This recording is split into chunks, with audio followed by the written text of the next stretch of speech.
a ver el último tema del curso.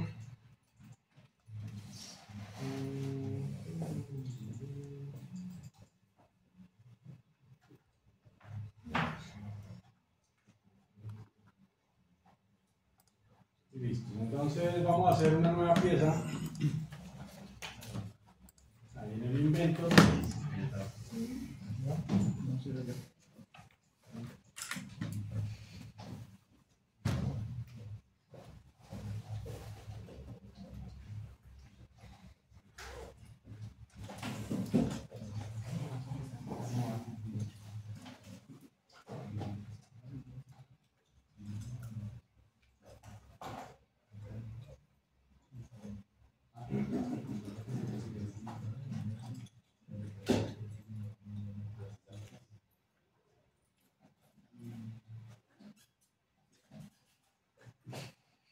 Entonces, por favor, verifiquemos las unidades. Les vamos a dejar la unidad de longitud en milímetros y las de masa en kilogramos.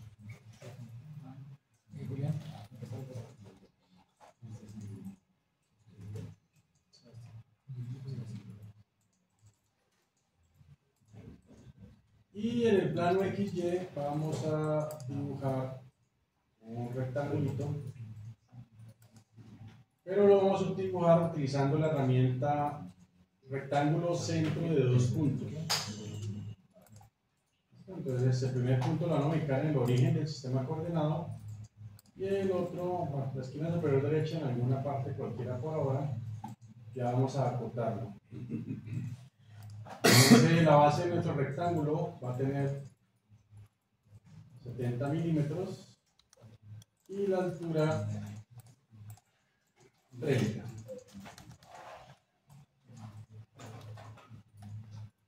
Y de espesor le vamos a dar 5 milímetros.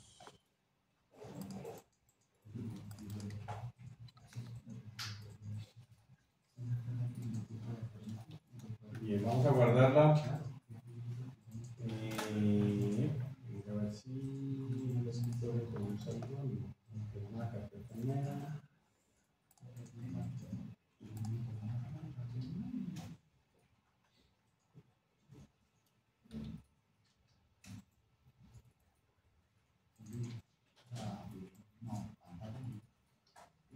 Bien. Ya tenemos aquí nuestra plaquita, 70 milímetros de base, 30 milímetros de altura, 5 milímetros de espesor.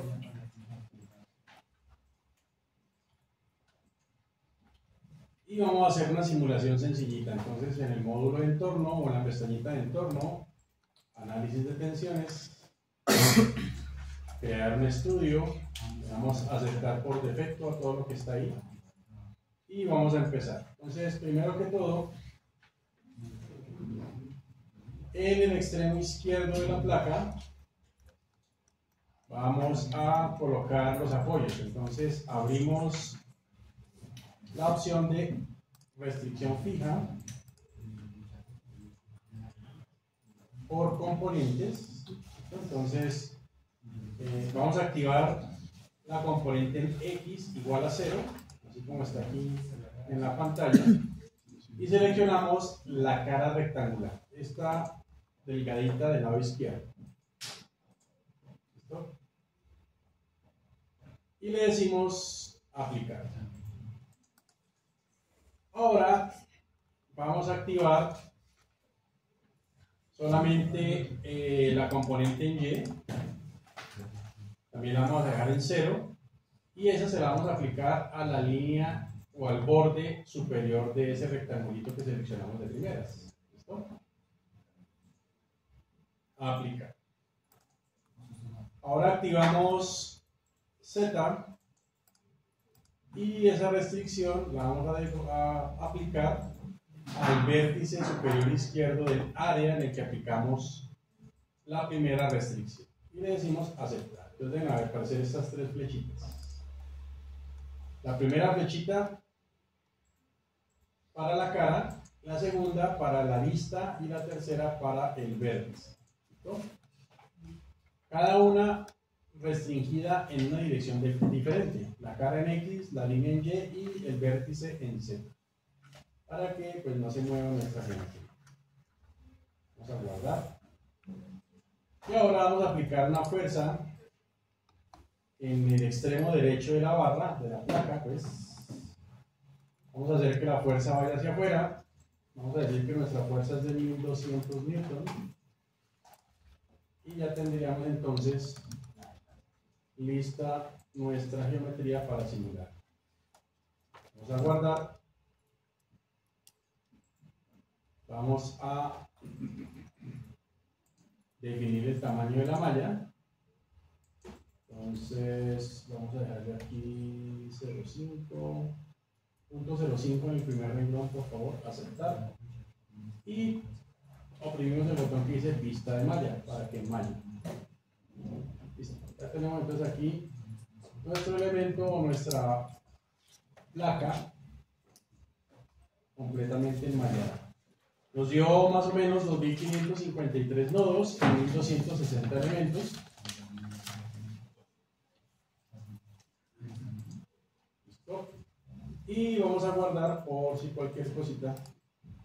Y vamos a simular. Bueno, perdón, faltaba el material. Nos paramos aquí en el árbol de trabajo, material, botón derecho, asignar materiales. Por defecto no tiene nada aplicado, vamos a seleccionar aquí con este botón qué material. Borrar con aluminio.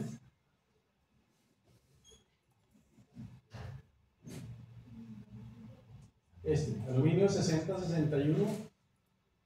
Oprimimos este botón de la flechita hacia arriba para que cargue en la librería. Cerramos y aquí ya queda actualizado.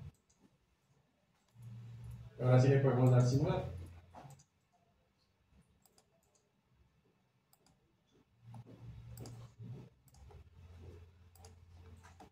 Bien, ahora, dentro de los resultados, los que nos interesan es mirar el estado de esfuerzos en dirección del eje X, porque pues como podemos ver aquí, voy a bajar esto para acá.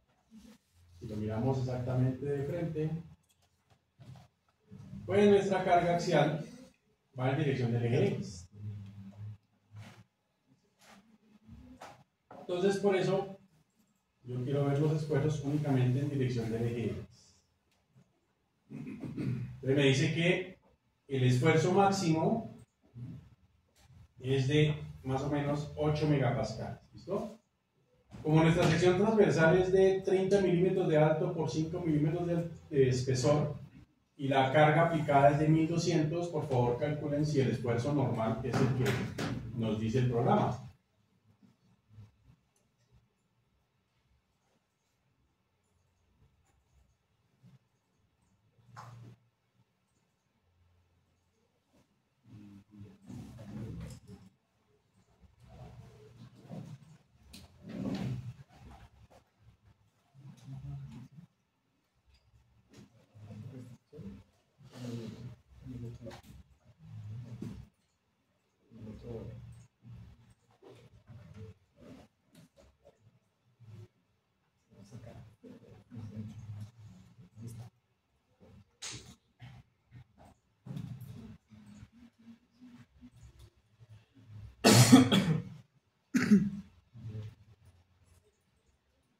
¿Listo? ¿Cuánto les dio?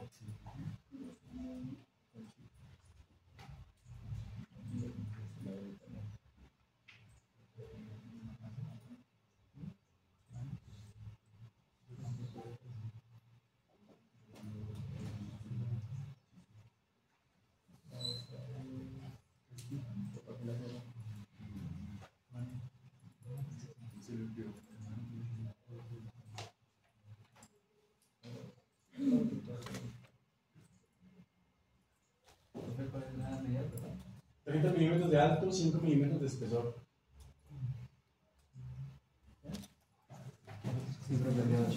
Listos, 8 megapascales, gracias. Entonces, pues obviamente no tendríamos ningún inconveniente con esta geometría. Vamos aquí a decirle finalizar análisis. Y vamos a modificar nuestra geometría agregándole un agujerito en todo el centro. Vamos a llevar aquí un círculo. El diámetro del círculo vamos a dejar 15 milímetros.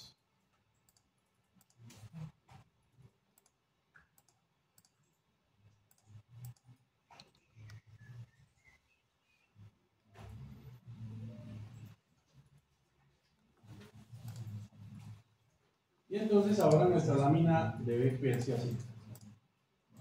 La lámina plana con un agujero de 15 milímetros de diámetro en todo el centro. Completamente pasante. Y vamos a guardar.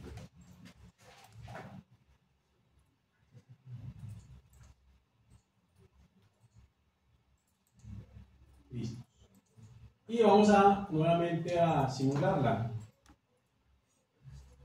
Entonces,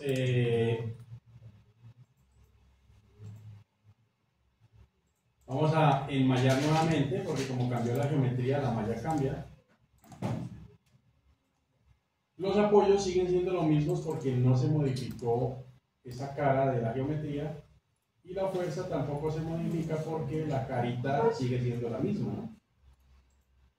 Entonces, la fuerza, como la aplicamos en esta carita aquí de la derecha, pues esa no se modificó. Si de pronto le hubiéramos hecho un corte o algo así en diagonal, pues ahí sí tendríamos que reacomodarla, pues. Pero en este caso simplemente trabaja con las condiciones iniciales. Vamos a guardar por si acaso y le vamos a decir simular.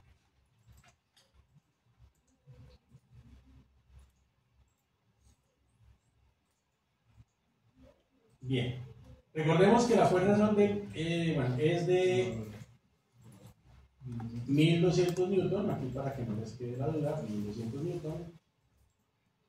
Pero ahora nuestros esfuerzos se incrementaron hasta 34.63 megapascales.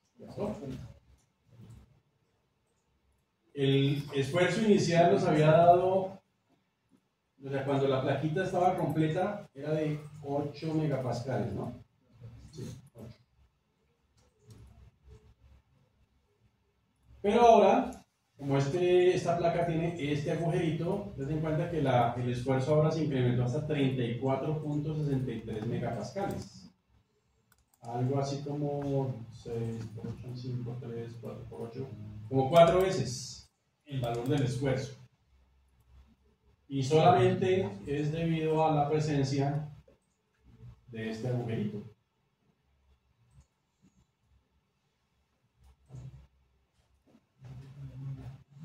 Bien, por favor calculen el esfuerzo crítico en la lámina o en la placa. ¿Cómo es que se calcula el esfuerzo crítico?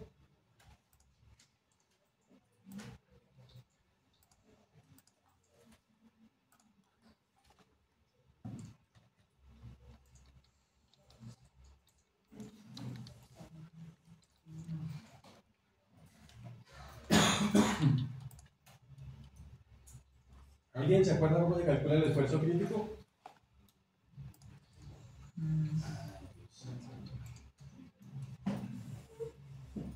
¿O dónde se diría el esfuerzo crítico en este elemento mecánico?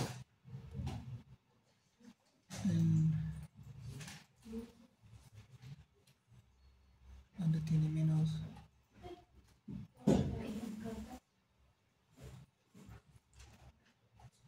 En la mitad del circulito.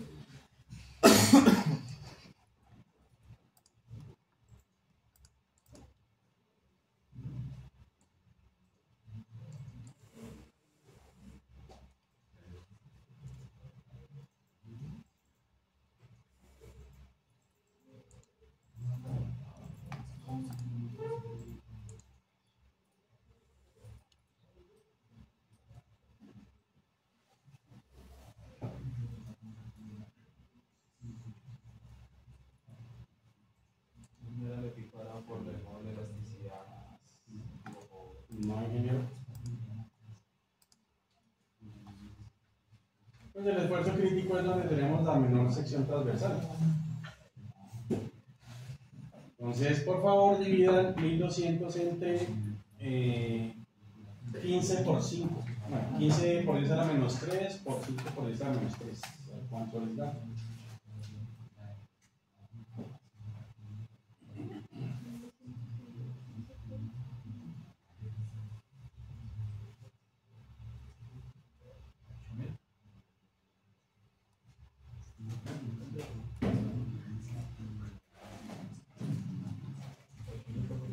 No, ingeniero, ¿cómo le da 8000?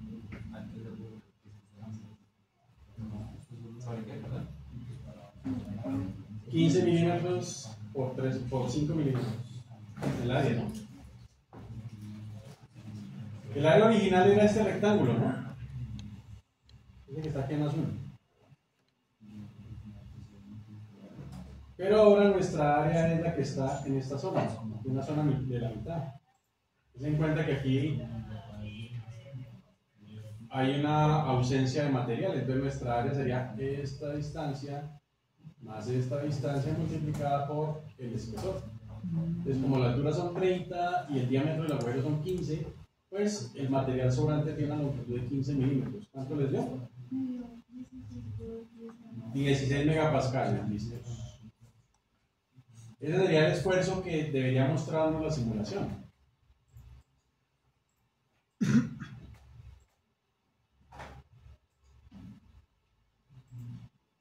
Pero nos da 34 en vez de 16. 34 dividido 16, ¿cuánto nos da?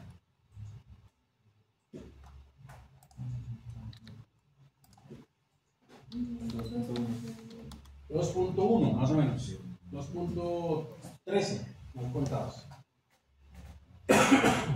Entonces resulta que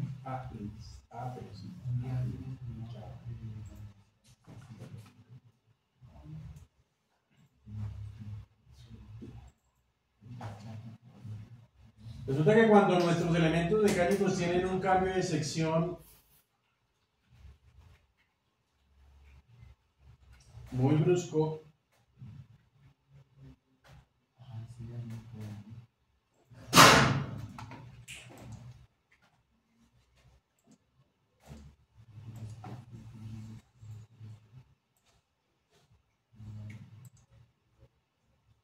lo que nosotros calculábamos inicialmente que se llamaba esfuerzo crítico, ahora viene afectado por el concentrador de esfuerzos. ¿Dónde está? Entonces resulta que una serie de autores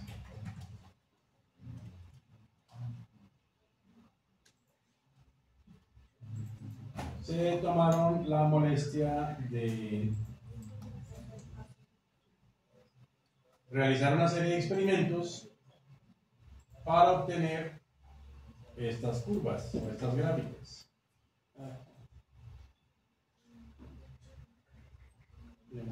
Aquí está. Por ejemplo, este. Entonces, aquí tenemos una gráfica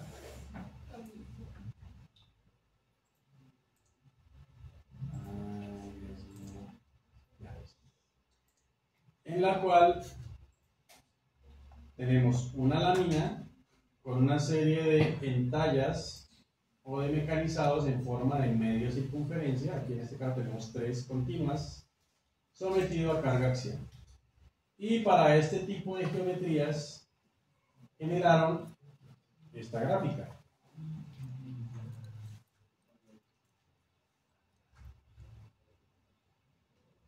¿Listo? Entonces, aquí lo importante como primera medida es entender cómo es la forma de la geometría que están analizando. Entonces aquí tendríamos esta placa.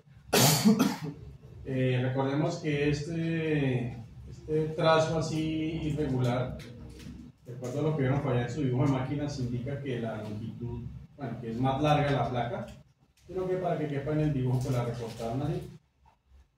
Nos dicen que esa placa tiene un espesor constante, eso vale H, que en este caso, por ejemplo, las entallas tienen un radio R minúscula, y además que la placa tiene una altura H total, esta H mayúscula. Y también importante esto de aquí, que me indica el tipo de carga al que está sometido ese análisis o ese elemento mecánico.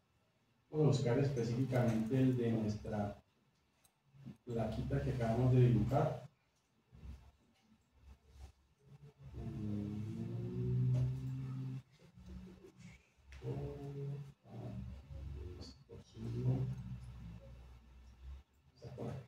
Aquí está.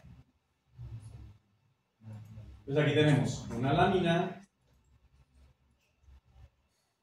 de espesor constante con una altura H mayúscula, con un agujero completamente centrado en la mitad de su altura, por un diámetro de minúscula y sometido a un esfuerzo normal o una carga axial, que es lo mismo, ¿no? Entonces,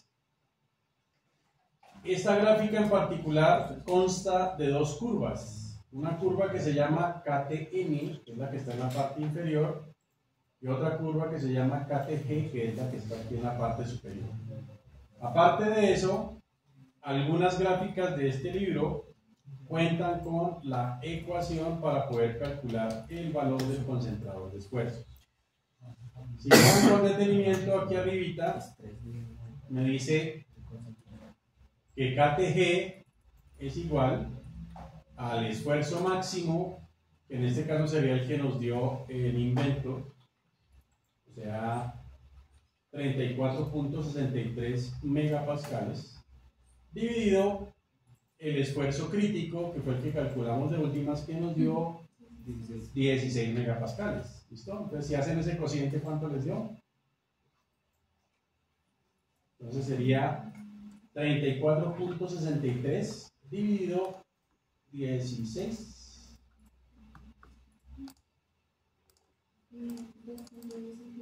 2.16. No puede ser. ¿Sí? No, porque 34 dividido 16 daría como 2 puntos algo positivo, o sea, mayor que 1, pues, o sea, sin decimales, no es sin decimales, sino 2 enteros, punto 125. No es por 10 a la menos 3 ni nada por eso. Por el estilo, pues. 2.16. Entonces, si yo busco las características geométricas de mi elemento mecánico, pues en este caso particular, la altura H y el diámetro D minúscula, ya sabemos que para nuestra simulación H era 30 y D era 15, ¿no? Entonces vamos aquí a la parte inferior de nuestra gráfica y nos dice que sobre el eje horizontal debemos encontrar un cociente entre el diámetro del agujero y la altura de la placa. Eso nos da 0,5, ¿no? Porque es 15 sobre 30 que da 0,5. Entonces, aquí en 0,5 yo trazaría una línea completamente vertical hasta que se cruce o se corte con alguna de las dos curvas, con KTN o con KTG.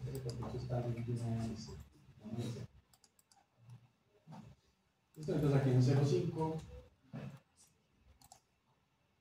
trazaría una línea, algo así, aquí para que sea más grande, algo así, sería 0,5. Entonces, por un lado voy a tener un valor mayor que 2, ¿cierto? Dense en cuenta este punto de intersección está por encima de 2 y por debajo de 2.2, que sería aproximadamente el 2.16 que acaban de calcular. Y por otro lado, tendría un valor casi de 4.4, cercano al 4.4 aquí en la parte superior. Entonces, este libro en particular nos permite obtener el factor de concentración de esfuerzos. Y ese concentrador de esfuerzos pues sería ese último valor de 2.16 más o menos que calcularon y que depende, pues como les dije como primera medida, de la geometría Segundo, del tipo de carga que está sometido. Y tercero, del tipo de análisis que yo quiera hacer. Este tipo de análisis a qué hace referencia. Primero, si yo trabajo con el área total, o sea, con toda la sección transversal original, esta de aquí, recordemos que el esfuerzo nos dio ¿cuánto? Cuando dijimos 1200 dividido el área transversal original, cuando hicimos la primera simulación, ¿cuánto nos dio? 8 megapascales. Listos, 8 megapascales. Entonces, si yo trabajo con el área neta, con el área total, perdón, tengo que trabajar con esta curva, que es el concentrador de esfuerzos para el área total. Por esa razón, nuestro factor de concentración de esfuerzos sería, digamos por aquí a la izquierda, estaría más o menos por aquí,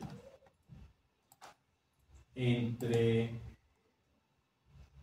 bueno, como 4.35 mal contadito, porque aquí estaría 4.3 y aquí arriba es 4.4 y nuestro punto de intersección está más o menos por aquí. Entonces sería más o menos 4.35. ¿Listo? Pero como en nuestro último caso lo que hicimos fue calcular el área neta, o sea, a este rectángulo, que era nuestra área total, le restamos este espacio correspondiente al agujero. Nuestra área neta sería solamente estos dos rectangulitos blancos que tenemos aquí en el dibujo. Por eso a la altura total, que eran 30 milímetros, le restamos el diámetro del agujero, que eran 15, entonces queda una longitud de 15, y eso lo multiplicamos por el espesor. Y luego cogíamos la fuerza total y la dividimos entre esa área, entonces eso fue lo que llamamos nosotros el esfuerzo crítico, que sería en esta zona. Aquí donde está la mitad, bueno, toda la mitad del agujerito que trazamos nosotros. En ese orden de ideas, como yo estoy tomando el área neta y eso hace que mi esfuerzo se incremente, pues tengo que trabajar con este T sub n, que habla o que nos permite encontrar el concentrador de esfuerzos para el área neta, o sea, teniendo en cuenta el área real que está soportando el esfuerzo. Para 0,5, nuestro concentrador de esfuerzos estaría alrededor de lo que calculamos analíticamente, 2.16, algo así por el estilo, ¿no? Ten en cuenta que estamos entre 2 y 2.2, que sería este puntito de acá, 0,5, aquí está, donde empieza la punteada. Estamos más o menos por aquí en esta zona. ¿Listo? Y de esa manera entonces puedo yo calcular el valor del esfuerzo máximo que me dio la simulación. Porque entonces, si yo calculo el esfuerzo crítico de manera analítica, que son 16 megapascales, y eso lo multiplico por mi concentrador de esfuerzos, que fue más o menos 2.16, eso me va a acercar a este valor de 34.63 megapascales. De tal manera que siempre que mi elemento mecánico tenga un cambio en su geometría, como en este caso particular, primero teníamos una placa completamente maciza y luego le hicimos un agujero completamente pasante, ese cambio en la geometría no solamente se ha afectado por la reducción de área, sino también se ha afectado por el concentrador de esfuerzos. Entonces, este libro, que es el Peterson, bueno, el autor es, el primer autor era Peterson, dice factores de concentración de esfuerzos, esta es la segunda edición, pero ya como en la cuarta o quinta. Él simplemente se puso a hacer una recopilación de todos los tipos de cambios de sección o de, en otras palabras, concentradores de esfuerzos que se pueden presentar. Entonces aquí tenemos, por ejemplo, un eje cilíndrico con una entalla en forma de media circunferencia, un cambio de sección de una lámina plana, un eje con un cambio de sección o un hombro, que lo llaman ahí, un tanque sometido a presión interna, una lámina plana con un agujero centrado, una lámina plana con el agujero descentrado, un eje macizo con un agujero pasante, una placa con 3 agujeritos en línea o en esta forma como escalonado. Esto se utiliza mucho para el remachado de láminas en aeronaves, por ejemplo. Entonces, todo este tipo de distribución de cambios en la geometría hacen que se induzca un concentrador de esfuerzos. ¿Listo? ¿Qué otra cosa tengo por aquí? Bueno, aquí también tenemos algunos concentradores especiales. Por ejemplo, allá en su dibujo de máquinas vieron chavetas y chaveteros. Entonces, aquí tenemos un chavetero en un eje estriado, el diente de un piñón, la rosca de un tornillo.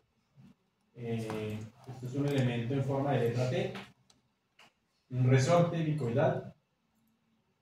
Aquí tenemos, por ejemplo, un concentrador de esfuerzos en un árbol de levas y cositas varias por ahí que también se pueden tener.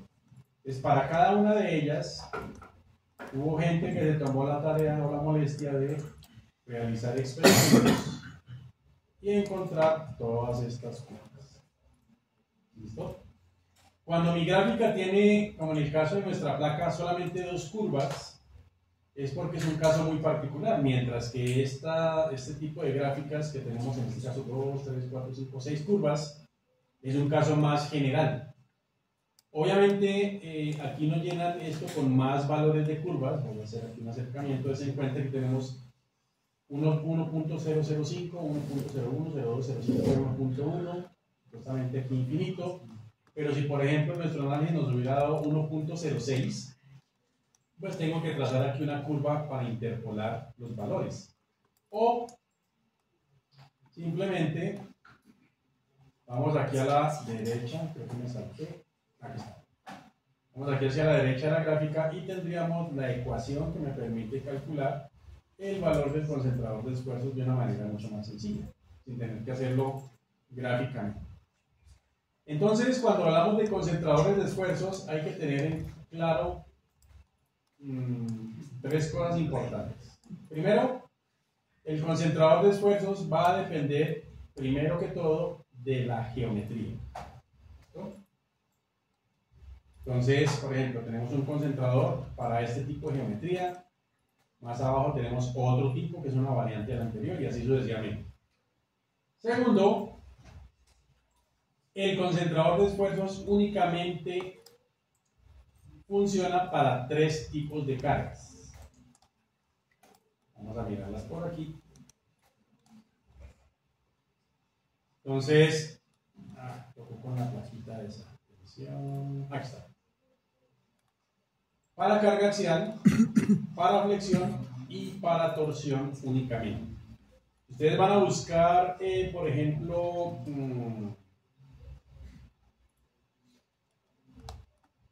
concentradores de esfuerzos para carga transversal. No existen, porque en últimas la carga transversal lo que produce es, dentro de sus efectos, aparte de la fuerza cortante, pues es un momento flector. Entonces se concentran principalmente en la flexión. ¿Listo? Entonces, cada gráfica va a mostrarnos la geometría, como en este caso, y adicionalmente dentro del mismo dibujito va a aparecer el tipo de carga en el cual se está analizando. Entonces dijimos, primero la geometría, segundo el tipo de carga y tercero, los concentradores de esfuerzo son independientes del material. Entonces, si la barra es de acero o si la barra es de oro, o si la barra es de bronce, el concentrador de esfuerzos es el mismo. ¿Listo? Entonces aquí recuerden, por ejemplo, en este caso, que tenemos una placa plana delgada sometida a carga axial. Aquí tenemos otra diferente, pero también sometida a carga axial. Entonces, generalmente están agrupadas. Entonces, primero está todo lo de carga axial. Aquí está también otra vez carga axial. Carga axial. Carga axial más carga axial. Por aquí debe haber otras. Más. Carga axial. Aquí ya está flexión. Entonces aquí tenemos momento flector. Ya tenemos carga axial, flexión y más adelante vamos a ver una torsión. Pero aquí también es importante tener en cuenta que para estos concentradores de esfuerzos, algunos experimentadores o ingenieros hicieron dos tipos de análisis. En este caso particular estamos viendo flexión en el plano, pero también hay flexión fuera del plano, o sea, aquí estamos tratando de que este elemento se curve, pues siguiendo estos momentos, ¿no? Pero también hay flexión fuera del plano, que es cuando tratamos de, aquí por ejemplo, cuando tratamos de que esta sección se separe de la hoja, ¿sí? Como cuando estamos pasando la hoja de un libro.